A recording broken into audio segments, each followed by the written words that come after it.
If you're a child who lives in a middle-class American family, chances are you didn't start learning the day you began kindergarten. And you don't stop learning when the school day ends or summer begins. Your parents have likely been reading to you since you could hold Goodnight Moon in your baby hands. You might have seen your first pumpkin patch, or your first nature trail, or the seals at the aquarium from the seat of your stroller. Chances are you spent time in a good preschool, and now you dance or program robots after school and during summers. By the time kids reach 6th grade, middle-class kids have likely spent 6,000 more hours learning than kids who are born into poverty. Sounds like a big gap, doesn't it? So let's check our math against what the research says. 220. That's how many more hours well-off parents are likely to have spent reading to their children. 1,395 hours. That's the difference between having and not having a preschool education, which poor children access at significantly lower levels. 3,060 hours. Poor children lose even more ground in grade school. They're significantly less likely to be enrolled in enriching after-school programs or extracurriculars. 1,080 hours. Well-off kids are 8 times more likely to enjoy camp or another summer learning opportunity than poor kids. 245 hours. That's how much less time poor kids have likely spent visiting zoos, museums, or similar institutions during summer breaks. Altogether, that adds up to a 6,000-hour gap in learning time between kids who live in poverty and well-off children on the day they arrive at middle school.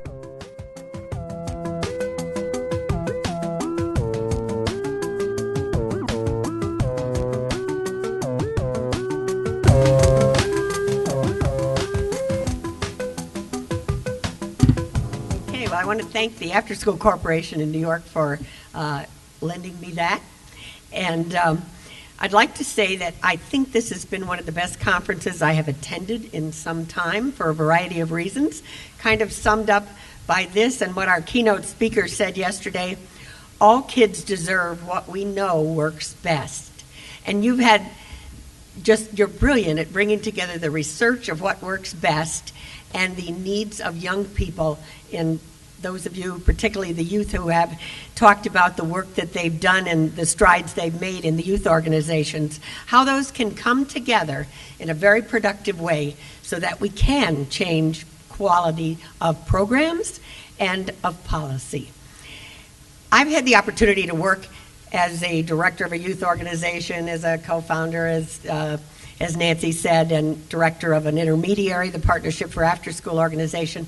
Intermediaries haven't been talked about much here, but they've done a terrific job of coming up with ideas for sustaining organizations, for training staff, and we know that we can't expect staff in our after-school organizations to continue to deliver high quality unless we have more full-time staff and unless we have fully trained staff. So they've been a key component of that. So we have the practitioners, we have the intermediaries, we have the funders, and there are some funders here, which is terrific. I currently coordinate a group of youth funders in New York City, and they bring some different perspectives, but they also are into high quality and wanting to know all of the research that there is that they can grab onto. So this kind of a forum, and some of you, would be wonderful to feature there. And then we have the policymakers. And in New York, that's what I'm speaking from because that's where I work. We have the opportunity at the moment that we have much more money in after school, and particularly in preschool, universal preschool, and in middle school to work with. It is going to be a challenge because we want to maintain the quality, and we want to sustain what we start. And all of the stakeholders are involved in this. So, I think knowing the research and knowing the practice and the capabilities and working with the intermediaries and funders who have lots of ideas and experience along the way is going to make the difference in that. Currently, there are going to be 562 schools instead of 231 that are involved in the middle school program. 76% more seats, which is 79,300. It's about 190 million in after school and middle school funding. But to make this happen, we have to connect the dots, and we have to figure out how all these stakeholders, and within an organization, of course, it would be youth and families, and within each grouping, there's a whole lot of stakeholders, can work together to make this happen. I thought we'd start today by having you talk for about 5 minutes at your tables on not just a takeaway from this conference, but what would be a next action step that you think would be good for Youth-Nex to spearhead, or for you to spearhead in your local or regional level. And to do that, I'm just going to give you one example. And I passed out these cards, one to each table. It came to my attention from both practitioners and funders that they often feel that there's a lot of research out there that is not brought together for them to really see and act on. So how do we go from the research to the practice and back and forth to ensure that that quality is maintained and that we have innovation and new ideas and all of that? In one project I have had an opportunity to work with, which Reed Larson is here on, is the preparation of a paper called Realizing the Potential of Learning in Middle Adolescents. And he did it with Robert Halpert and Paul Heckman. And one of the practitioners suggested, here's an idea of how we can begin to discuss this in more depth. And they suggested these cards. I'm just giving it to you as an idea and something to look at, so that the 10 principles, which are better and more completely outlined in the paper, are synthesized on this card. We've had forums in New York. We're going to have a forum in California. We did one at the Boost Conference on the issue of learning in after school. We haven't totally managed to hit all the audiences, but we hope to. We hope to connect the dots on this and on other things. So what can we do to connect the dots between the research and the practice? So would you select a leader, kind of come up with one action step, take 5 minutes, and then we'll report a few of you out. And if you have questions, just ask me.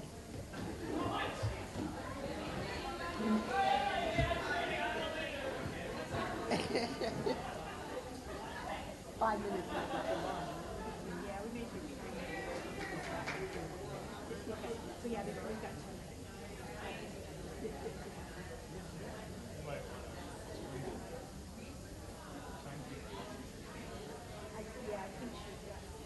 Teresa, we're timing this part of it, so you don't have to worry about timing this the break. I mean, so include it in the. You can just keep keeping time. So yeah, you can just keep keeping time as you were doing.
You have about 1 more minute.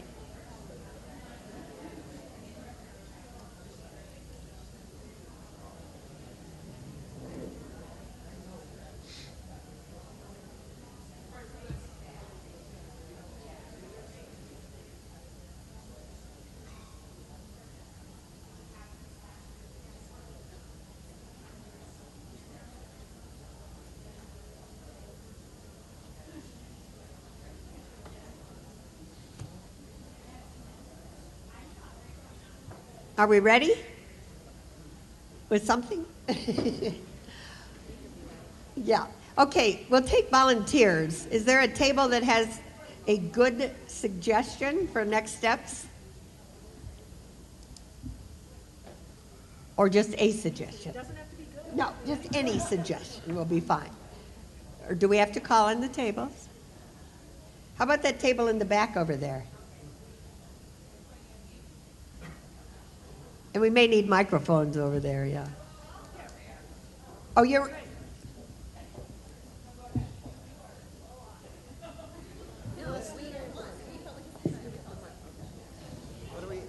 am I exactly saying? So our action that we're taking from this conference is the power of youth voice. We were talking about how students don't have that much of a voice in school, and after school is a good time to have that voice and engage kind of not as a one-on-one relationship, as a one-on-one relationship, not necessarily as equals, but as closer to equals as you can, and that's a good way to empowerment, form relationships, and gain confidence. Great, Is that great. correct? Okay, right here, the woman with her hand up, is that Jennifer? I'll just build on that, and what we were struck by is the power of stories and how movies, and that could be a very powerful way, that could be a more research but story-based, and finding a way to do it that it highlights what's good about programs, but how we can even make them better, like these relationships. Milbury's still here, but she said, I would, something about their people telling their stories and what they kind of get from it is more powerful sometimes than that. And I think, living outside New York, we have both New York and Boston powerful mayors who might actually go for this. Maybe we should bring them together, right? Okay, Ann? I was just sharing that I think how important I think it is for programs to set time aside to delve into research articles, to start, if it is a little bit above the youth practitioners' language and experience, to help, really discuss it, read it, just like you would in a reading group, so to speak, but to have time to then discuss how it might have impact on their actual, what they do. Right. And certainly the programs I've been involved in where it's been done on a weekly basis, I grew so much professionally and it had a real impact on what we did in our program. Terrific. Okay. Up back there? I'm Blair Denson. I'm the director of the Virginia Partnership for Out-of-School Time, which is the statewide after-school network here in Virginia. It's a public-private partnership funded by the Charles Stewart Mott Foundation with public dollars from the Virginia Department of Ed. This has been a wonderful conference, and we are so glad to be at the table. I can't believe I missed it in years past.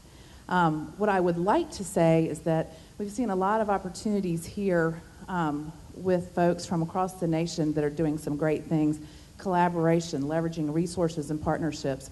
And we'd like to see more of that in Virginia. So I would really like to see a group of folks come together at the state level and start working more closely together to leverage resources and create more partnerships in Virginia so that we can provide more services during out-of-school time.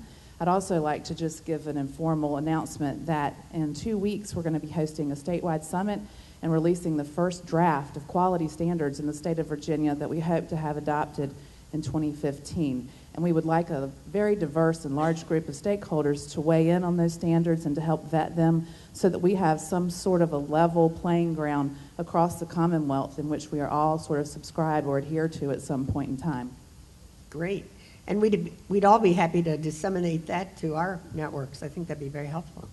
Okay, somebody else? The other tables didn't come up with anything yet? Okay, right here. I'm Allie with Girls on the Run. I think just the collaboration between researchers, academics, and folks in the field has been helpful, I know, for our organization. So it's interesting. You come out of school, and then you don't have access to all the articles, because I'm not at a university. So I think, though, Mo is constantly sending me things, so it's that, just those little opportunities to even have access to the information that you need that's so important. Great. How about the table next to you, or back there? Anybody back there? Uh-oh. There's a hand. Right there. Hi, I'm Kayla Somerville with a local program, and one of the things that I've really learned at this program, or at this conference, is that I'm not alone in my challenge for trying to figure out what in the hell should we be evaluating. And where I think this group should go is trying to help, the researchers are saying these are really tough things to evaluate. And so really pushing towards educating funders that it's not always about academic success. So much of what we do as youth service providers are providing skills that aren't going to necessarily translate into higher reading scores, higher math scores, but there is real value in what we do. And really educating people on the fact that SEL is important, it does have an impact, but what we find time and time again, and with other organizations in town that I speak with locally, is that everyone wants outcomes on high school graduation rate. And so working together as a team and as with the research behind us saying it's really not always about academic success, it's about quality programming and how can we push funders to look at the quality of the program versus look at, because not all of us can measure outcomes as easily as others. Some groups it's very clear, I'm preventing teenage pregnancy. That's clear cut. Music education, it's a lot harder to evaluate that. That's a really good point. I think we could all learn from that. We have time for one more. Is that back there?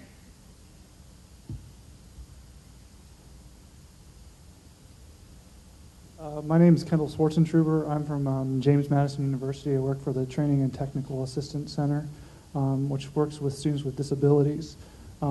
So thinking about that, specifically students with disabilities and access and self-advocacy, and how do we get those students who represent approximately 13% of the students who are in our K through 12 systems, how do we get them into these after-school programs, because accessibility is a big key for them.